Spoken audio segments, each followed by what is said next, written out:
واصبر نفسك مع الذين يدعون ربهم بالغداة والعشي آمنت بالله صدق الله مولانا العظيم قال الله تبارك وتعالى في تنزيله بسم الله الرحمن الرحيم إن الله وملائكته يصلون على النبي يا أيها الذين آمنوا صلوا عليه وسلموا تسليما اللهم صل على سيدنا ومولانا محمد وعلى آله وصحبه أجمعين. محترم دوستوں، آپ اور ہم سب پہلے تو آپ سب کو دیکھ کر بہت مسرت ہوئی. آپ سب میں جو عہدیداران ہیں جماعت اسلام مسلمین، روحانیت المجموعات، جمعیت علماء طاہریہ، اور سب جماعت اسلام مسلمین کے ساتھ مل کر ساری تنظیم، ان کے عہدیداران، ان کے برانچز کے عہدیداران، احباب، خلفاء، فقراء، دوست، احباب جتنے بھی آئے، آپ سب کو دیکھ کر بے حد دلی مسرت ہوئی، بہت خوشی ہوئی. اس صورتحال میں جبکہ پوری دنیا اس بیماری سے کووڈ-19 سے جوجھ رہی ہے، اس طرح کا موقع بن گیا، یہ خدا کی شان ہے اور ملاقات ہو گئی. جبکہ ہم سب اس چیز پر کوششیں کر رہے ہیں کہ احتیاطی تدابیر کو مضبوط رکھیں اور اس سے بچنے کی کوشش کریں. جس طرح کہ ہمارے نوجوان دوست امین صاحب نے بتایا کہ انہوں نے باقاعدہ یہاں مہم چلائی کہ جو ہمارے اراکین ہیں، ہمارے احباب ہیں، فقراء ہیں، وہ ویکسین کروائیں. ان لوگوں تک ہم نے یہ آگاہی کا پیغام پہنچایا ہے. ان دوستوں کا بہت شکریہ. تو یہی طریقے ہیں جس کے ذریعے ہم اپنے آپ کو محفوظ کریں اور صحت اور شفا کی دعا اللہ تعالیٰ سے ہر وقت کرتے رہیں، کیونکہ صحت اور شفا اس کے ہاتھ میں ہے، اور جو وسیلے اور ذریعے ہیں وہ بھی من اللہ ہے، وہ بھی اللہ کی طرف سے ہیں. ان کو اختیار بھی کرنا ہمارے لیے ضروری ہے. جہاں تک ہم ان کے طریقت سے تعلق رکھتے ہیں تو آج یہی عرض کرتا ہے کہ طریقت میں عمل کی بات کی جاتی ہے، اس میں کلام اور گفتگو اور بحث اور نصیحت کی گنجائش بہت کم رہ جاتی ہے. اگر یہ آج کل ہمارے معاشرتی زندگی کا یہ ضروری حصہ بن چکا ہے، اور اس میں ہم اپنی بہت ساری توانائیاں بھی اس میں ہم خرچ کرتے ہیں، بہت محنت کرتے ہیں. کسی ایک پروگرام کو منعقد کرنا، اس میں بڑی توانائیاں ہم صرف کرتے ہیں. لیکن دوسری طرف طریقت یہ کہہ رہی ہے کہ قال رب گزار مرد حال شو. تصوف میں یہ کہہ رہا ہے کیونکہ ہمارا تعلق طریقہ نقشبندی وفائے بخشیت سے ہے.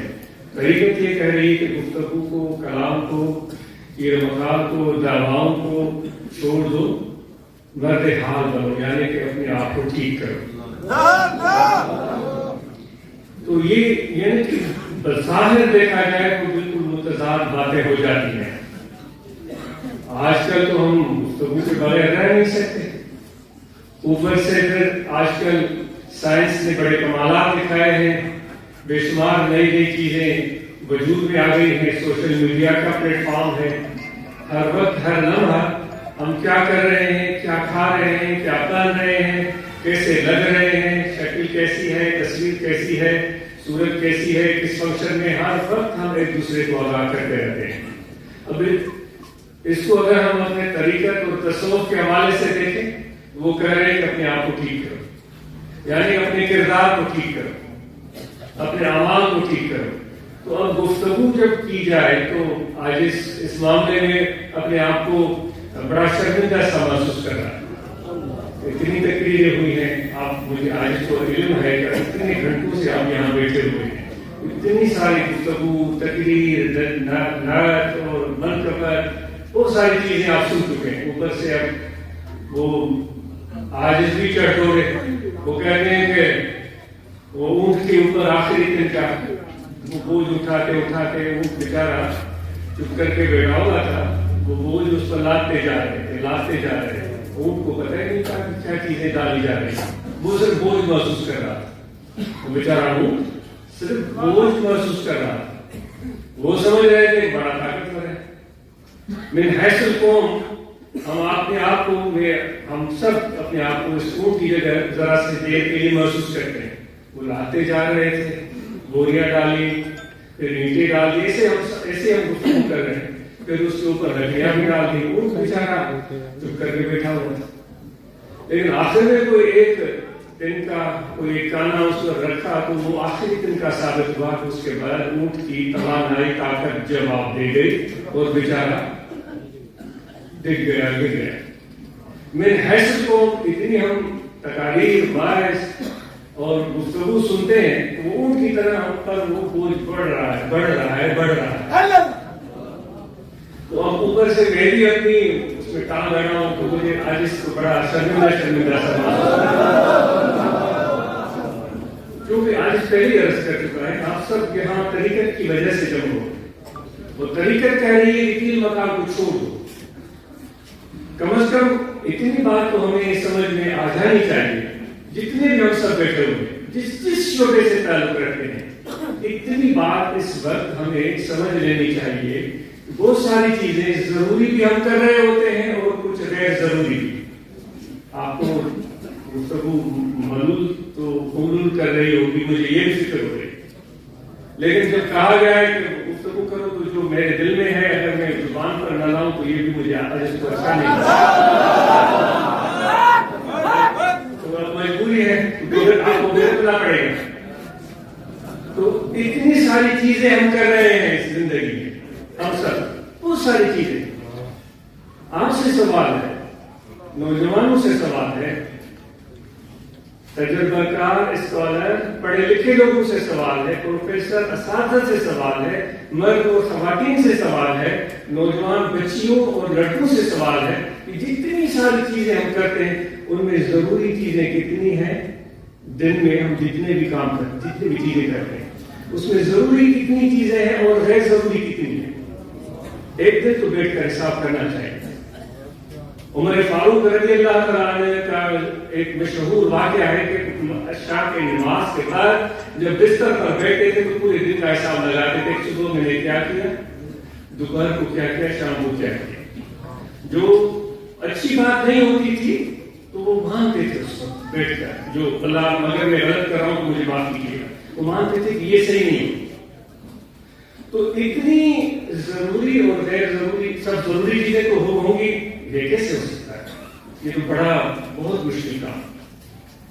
اچھا اس سے بھی آگے آتے ہیں, میں آپ سے گزارش کرتا ہوں, میں اپنے آپ سے گزارش کرتا ہوں, جو کچھ ہم کر رہے ہیں اس میں صحیح کتنا ہے اور غلط کتنا ہے, آپ سے سوال. تو اس پر ہمیں سوچنے کی ضرورت ہے. ایسا تو نہیں ہے کہ خدا ہم سے کچھ چاہ رہا ہے, اللہ تعالیٰ کی ذات ہم سے کچھ چاہ رہی ہے اور ہم کچھ اور کر رہے ہیں اور ہم اپنے لیے سمجھ رہے ہیں ہم تو خدا کو راضی کرتے ہیں. تو بات پھر وہیں پر آ جاتی ہے کہ طریقت کے حوالے سے ہمیں مرد حال بننا ہے. مرد حال وہ ہے جس کو اس لمحہ جس گھڑی میں ہم یہاں بیٹھے ہوئے ہیں ہم سب کو اس کا علم ہو اس وقت ہماری ذمہ داری کیا بنتی ہے. اس لمحہ اس گھڑی میں میری ذمہ داری کیا بنتی ہے, اس ذمہ داری کو پورا کریں. تو مرد حال بننے کی ہمیں بہت ضرورت ہے. اور پھر جب یہاں سے اٹھیں اس وقت بھی ہمیں پتا ہو کہ خود اللہ کی طرف سے, اللہ تعالیٰ کے رسول کی طرف سے اس وقت میری ذمہ داری کیا بنتی ہے. اور پھر جب ہم گھر پہنچے اس وقت بھی ہمیں اس چیز کا پتا ہو کہ اس گھڑی میں جو آنے والی ہے آدھے گھنٹے کے بعد, 1 گھنٹے کے بعد یا اس سے بھی زیادہ دیر, اس وقت میری ذمہ داری کیا ہے.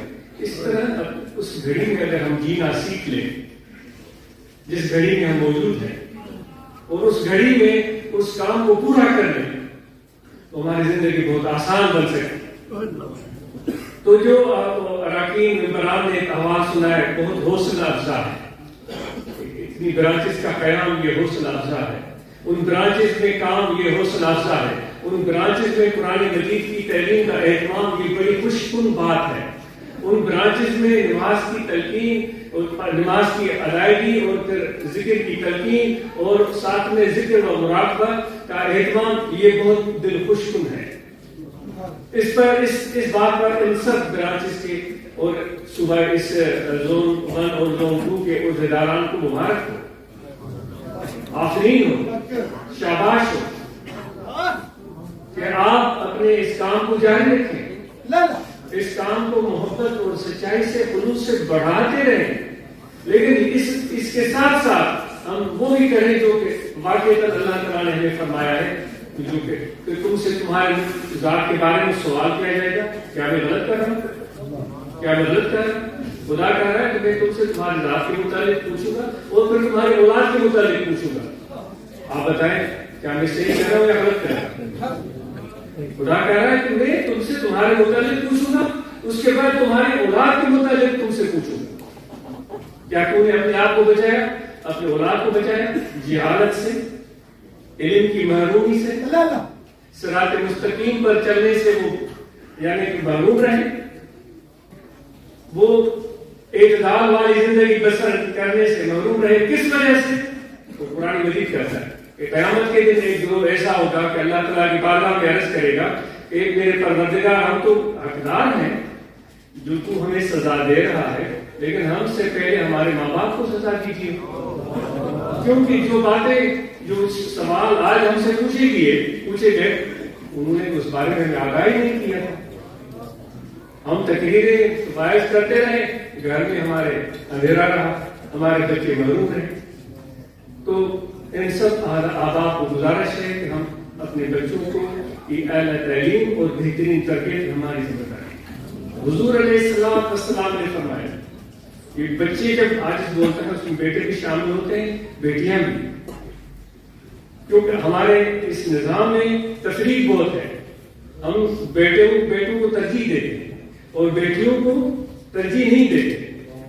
تعلیم میں، خدمت میں، یعنی کہ کچھ ان کو پیسے دینے ہو یا کچھ ان کی مدد کرنی ہو تو اس میں بھی ہم تفریق برتتے ہیں، بعض اوقات سب لوگ نہیں، لیکن یہ ہو سکتا ہے میں غلط ہوں، آپ سوچئے گا، اس میں بیٹوں کو اور بیٹیوں میں ہم تفریق کر دیتے ہیں، اہمیت دینے میں تفریق کر فرق ڈال دیتے ہیں، ان کی تعلیم دینے میں ہم فرق ڈال دیتے ہیں، بھائی بیٹی ہے اس کو چھوڑ دو، بیٹے کو پڑھا نہیں، جتنے بھی ہم جماعت کے احباب ہم یہاں بیٹھے ہوئے ہیں، ہمیں اپنے بیٹوں کو بھی پڑھانا ہے، ہمیں اپنی بیٹیوں کو بھی پڑھانا ہے، میراث ہے علم حضور علیہ السلام کا، وہ ورثہ نبی کا، ہم صرف بیٹوں کو دیں، بیٹیوں کو نہ دیں؟